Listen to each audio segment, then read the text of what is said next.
Oke, Assalamualaikum warahmatullahi wabarakatuh. Bismillahirrahmanirrahim. Alhamdulillah kita ketemu lagi virtual, Kak, jelas ya. Di pertemuan ke-6 ini, kita akan membahas tentang elips. Jadi, setelah kemarin kita belajar tentang lingkaran gitu ya, berbagai seluk-beluknya dan seterusnya, komponen lingkaran, persamaan lingkaran, dan garis singgungnya, kita akan belajar bentuk lain dari bangun datar yang sebenarnya merupakan bentuk umum, merupakan bentuk awal dari lingkaran gitu ya. Kalau lingkaran itu adalah semua titik pada lingkaran itu berjarak sama di satu titik, maka pada elips ini kita akan menemukan deskripsi yang sedikit mirip tapi berbeda gitu ya. Nah, di bagian elips ini kita berangkat dari definisinya dulu. Jadi elips ini dideskripsikan sebagai tempat kedudukan titik-titik pada suatu bidang yang jumlah jaraknya dari kedua titik tertentu adalah konstan, gitu ya. Jadi di sini kata kuncinya adalah jumlah jarak dari kedua titik tertentu adalah konstan, gitu ya. Nah, coba teman-teman perhatikan ilustrasi gambar di sebelah ini. Nah, di sini ada gambar elips ya. Jadi ada elips yang mempunyai titik fokus. Titik fokusnya F1 dan F2 di sini. Di sini titik fokus.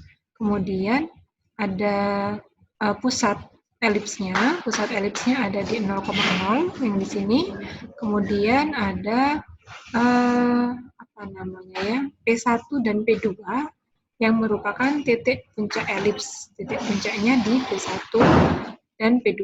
P2 di sini, P1 di sini. Nah,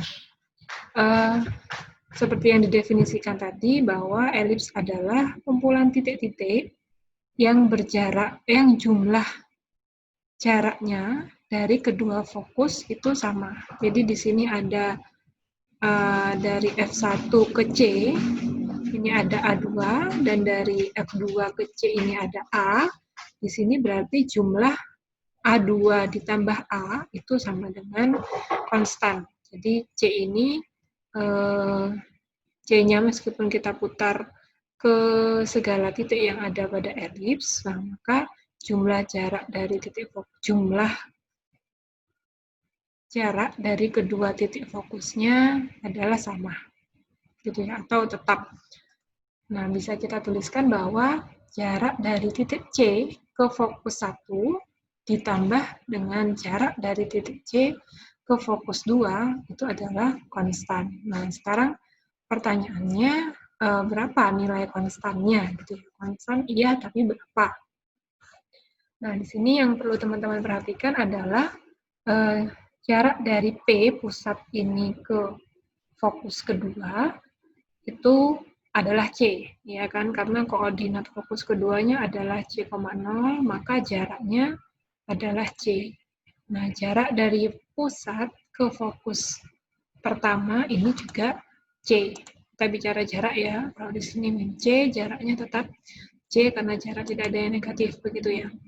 Kemudian ada informasi lain yang bisa kita ambil, yaitu ada pusat di sini berjarak A dengan puncak pertama, dan ada jarak antara pusat dengan puncak kedua adalah A.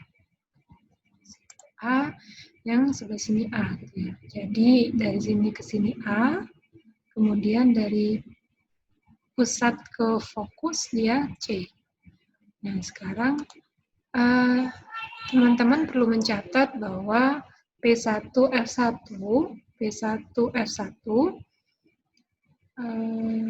P1-nya ini ya, P1 F1 itu adalah A, sejauh A ini dikurangi dengan C, ya kan ya. Jadi A-nya sejauh P1P, kemudian C-nya sejauh F1P. Maka untuk mencari P1F yang segini saja, itu kita bisa dapat dari A A dikurangi dengan C, gitu ya. Untuk P2F2, P2P1 berarti P1 ke pusat ya, ke pusat itu adalah sejauh F2 ke P1. F2 di sini fokus kedua ke puncak pertama, yang P1 itu adalah A ditambah dengan C. Gitu ya. Ini C, ini A. Maka kita akan dapat bahwa P1 F1 ditambah P1 F2 itu adalah 2A. Kan teman-teman tinggal menjumlahkan aja A min C ditambah A plus C, hasilnya kan 2A gitu ya. Nah, sekarang kita beralih ke persamaan elips. Jadi pada penjelasan sebelumnya teman-teman sudah menemukan bahwa jarak antara titik C, jumlah jarak antara fokus ke titik C, kedua fokus ke titik C ini jumlahnya adalah konstan. Tadi berapa konstantanya? Konstantanya adalah 2A, begitu.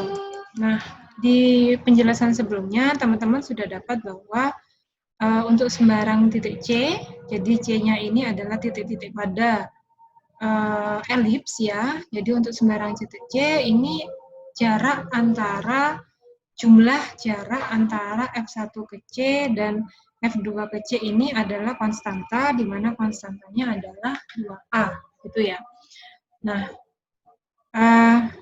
dari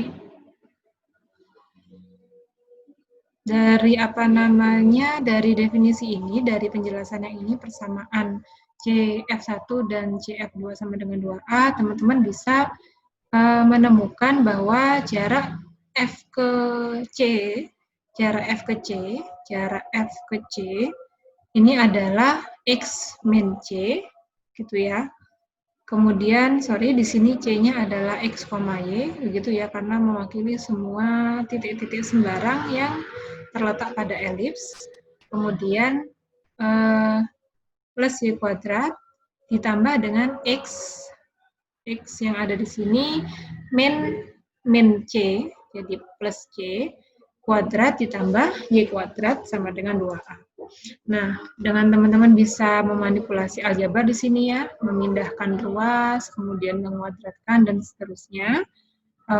Manipulasi aljabarnya saya berikan sebagai latihan 1, jadi tugas 1A. Kemudian teman-teman akan mendapatkan persamaan baru, di mana bentuknya akan menjadi X pangkat 2 per A pangkat 2 ditambah Y pangkat 2 per A kuadrat min C kuadrat sama dengan 1. Begitu. Nah, teman-teman bisa memperhatikan di sini bahwa jarak P1 ke P2, P1 ke P2, P1 di sini ya, ke P2, salah ini.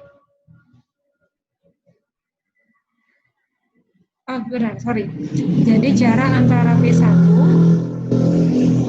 jarak antara dua titik puncak ya di sini, ada P1 dan P2 di sini, itu adalah 2A sepanjang sumbu ini. Kemudian ada jarak antara fokus pertama dengan fokus kedua, di mana jaraknya adalah 2C.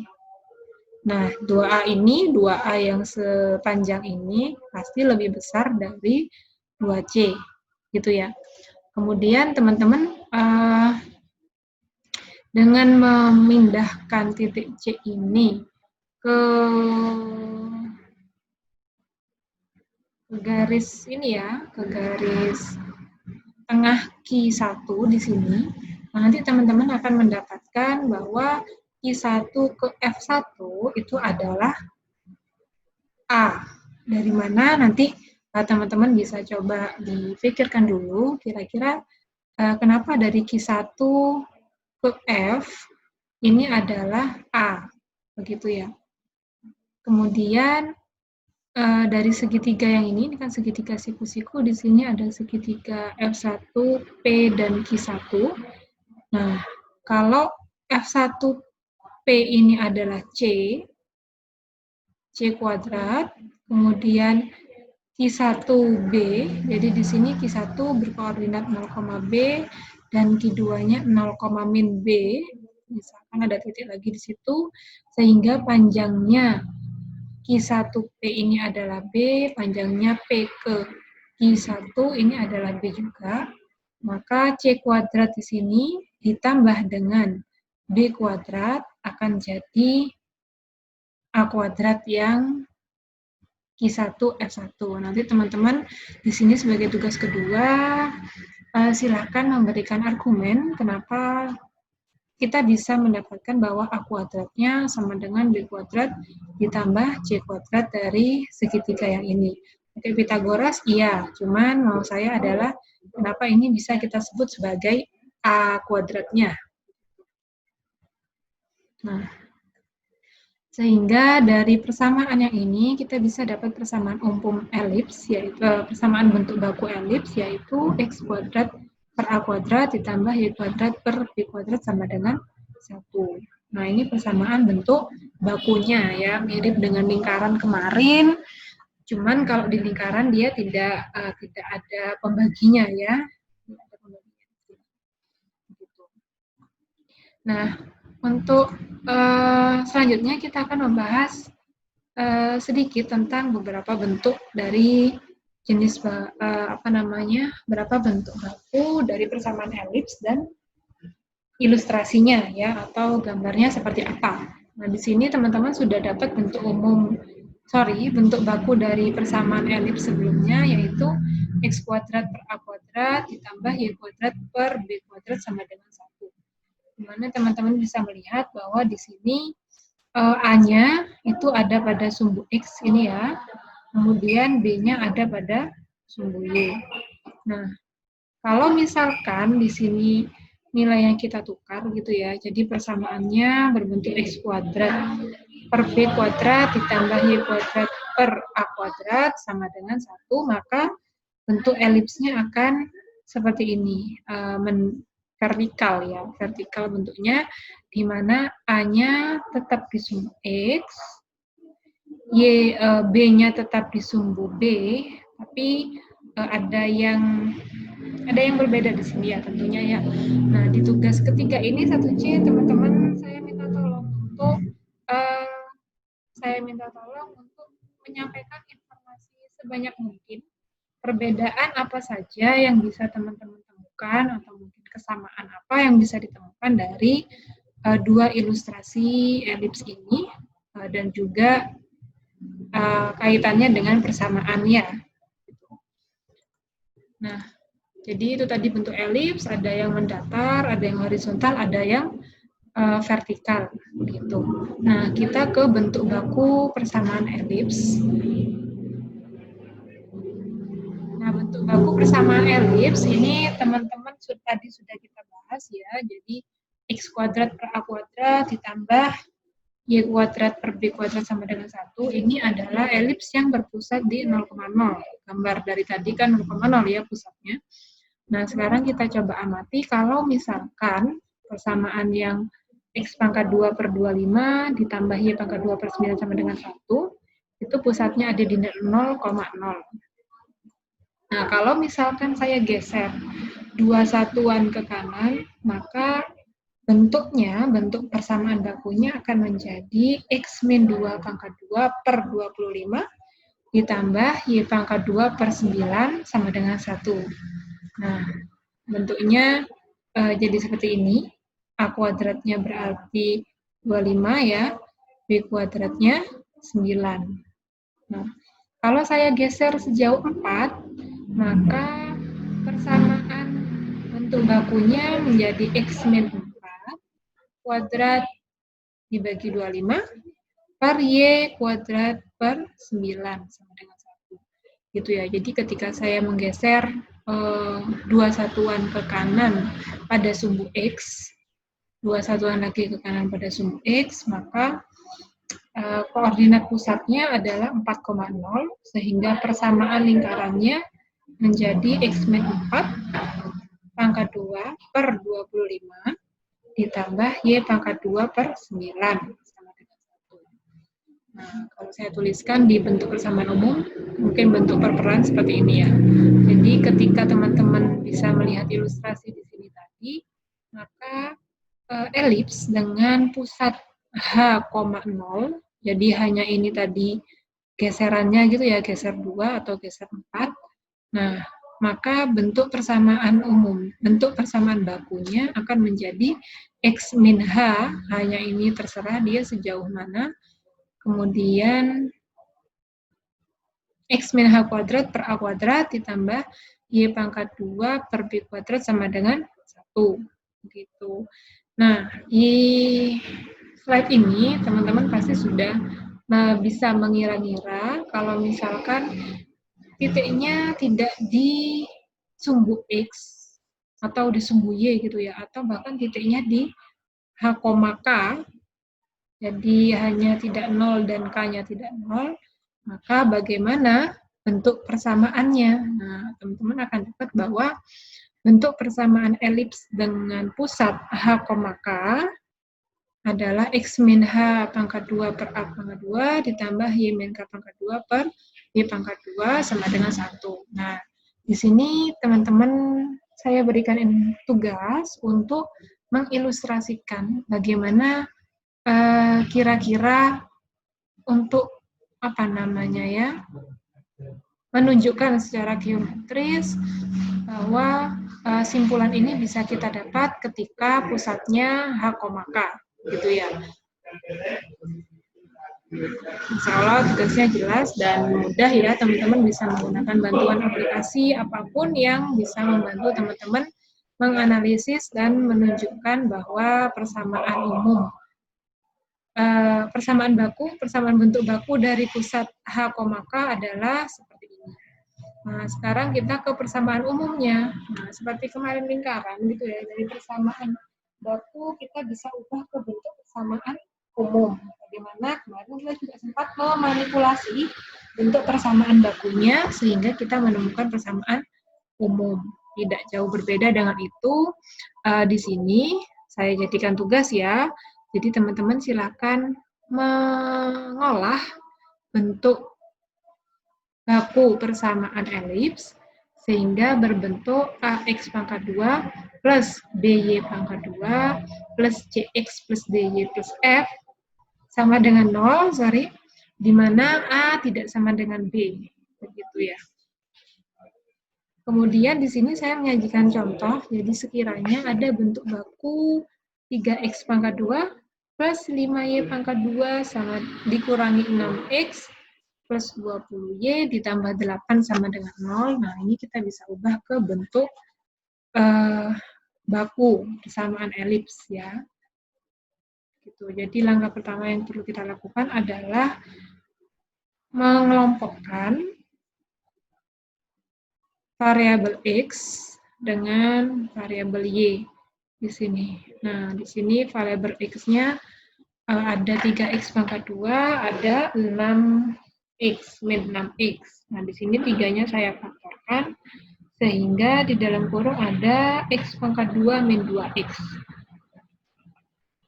Sama dengan yang variabel Y gitu ya, jadi di sini saya faktorkan ada 5Y pangkat 2 dan 20Y, sehingga 5-nya saya tetapkan di luar, sehingga bentuknya adalah Y kuadrat plus 4Y. Nah, dari dua bentuk ini, teman-teman bisa memanipulasi ya. Di sini saya tambahkan plus 1 untuk X-nya, dan saya tambahkan plus 4, supaya nanti bisa saya bentuk ke X min 1 pangkat 2. Nah, jadi teman-teman nanti untuk memikirkan harus ditambah berapa atau dikurang berapa di bagian sini, teman-teman bisa memisalkan dulu bentuk jadinya, nanti tinggal dituliskan di sini, begitu. Nah, jangan lupa ketika teman-teman menambahkan bilangan tertentu pada ruas kiri, pada ruas kanan juga harus ditambah dengan bilangan yang sama, gitu ya. Kalau di sini tadi kita menambahkan 1, sedangkan di depan harus dikali 3, berarti kan di sini ada tambahan 3 untuk X-nya, untuk yang urusan X ya. Tambahan 3, sehingga di kanan harus ditambah 3.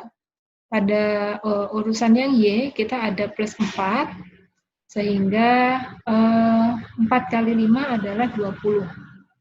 Sehingga di ruas kanan kita perlu menambah sejumlah 23. Nah, nanti kita tinggal menghitung saja konstanta yang di kanan tersisa berapa. Begitu. Nah, untuk membentuk kebersamaan baku, maka di sini kan tidak boleh ada angka ya, jadi kita kalikan dengan sekar 15. Sehingga kita peroleh bahwa persamaan bentuk umum dari elips yang ini itu menjadi X-1 pangkat 2/5 ditambah Y plus 2 pangkat 2/3 sama dengan 1. Nah, dari sini teman-teman bisa lihat kalau pusat elipsnya adalah 1,2 dan A-nya adalah akar 5, B-nya adalah akar 3, sedangkan C-nya adalah akar dari 5 dikurangi 3. Ya, karena C itu adalah C adalah A kuadrat dikurangi B kuadrat.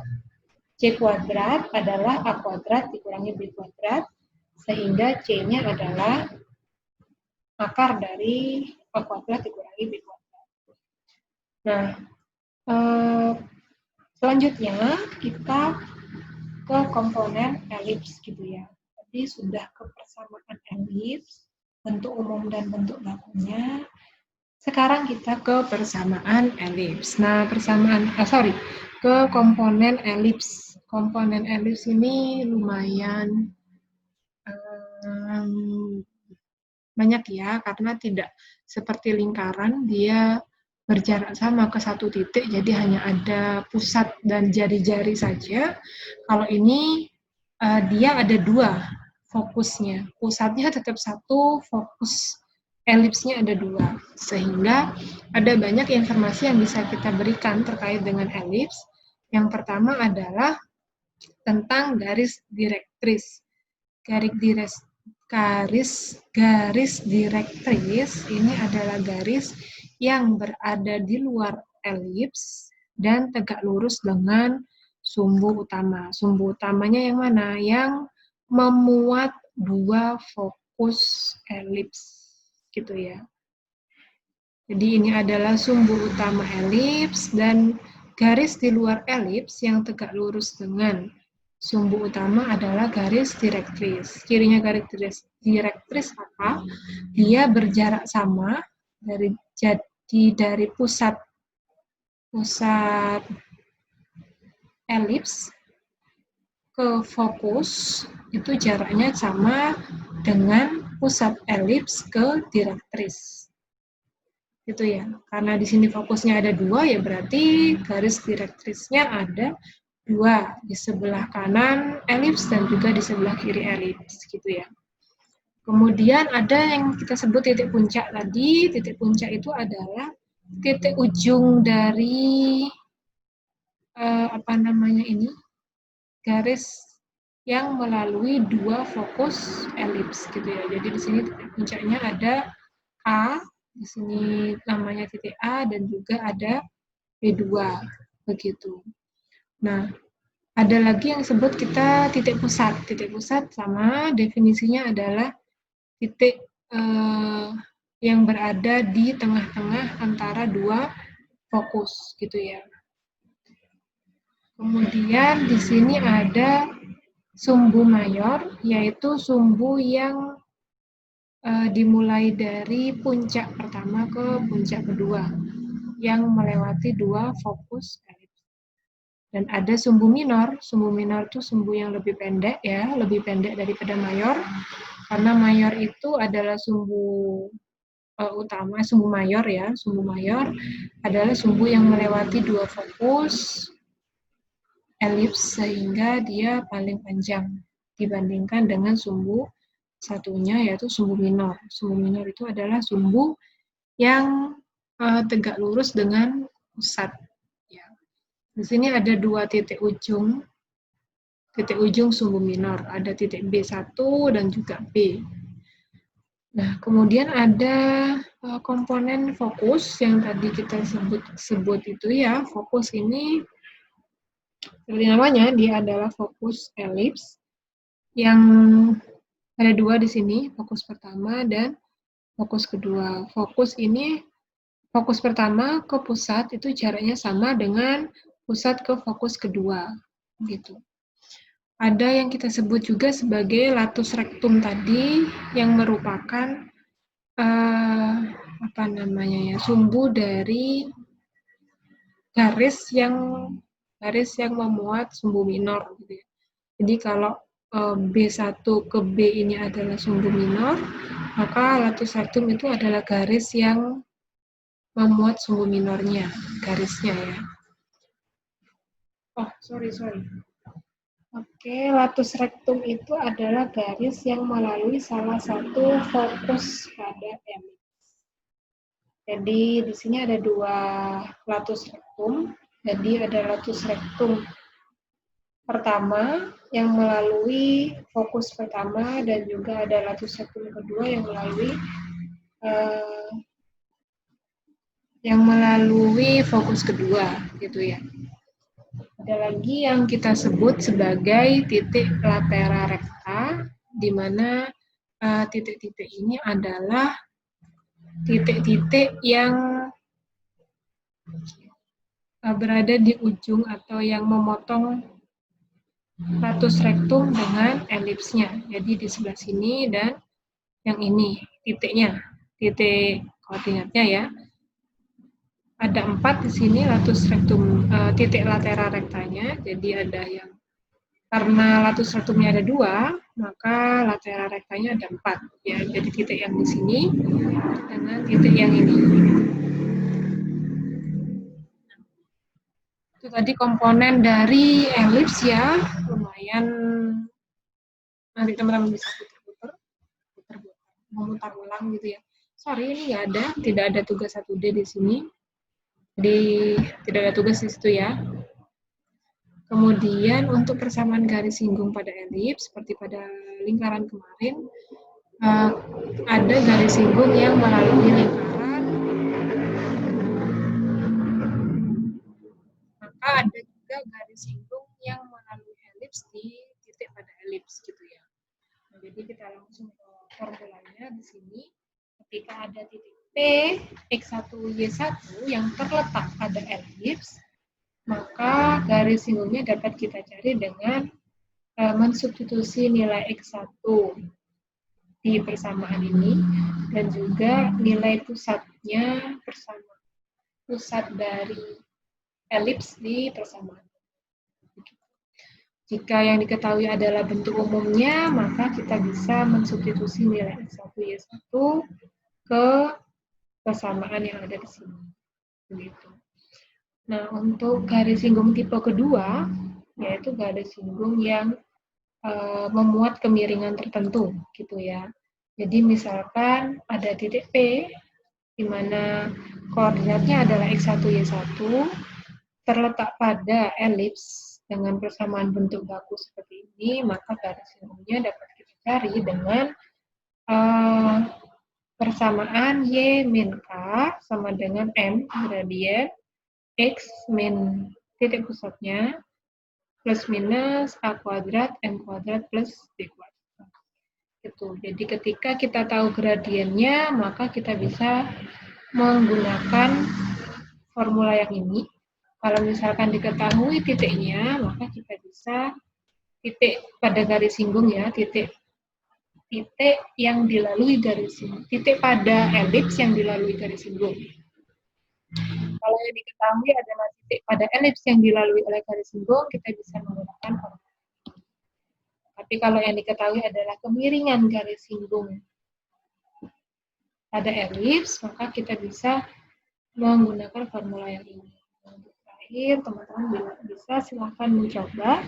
Ada 6 soal ya. Soal pertama tadi yang ABCD sudah ada di sebelumnya.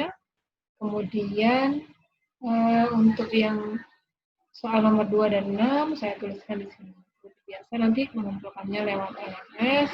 Dan jika ada pertanyaan, silakan disampaikan lewat grup WA atau di Japri gitu ya. Terima kasih banyak. Saya ucapkan assalamualaikum warahmatullahi wabarakatuh.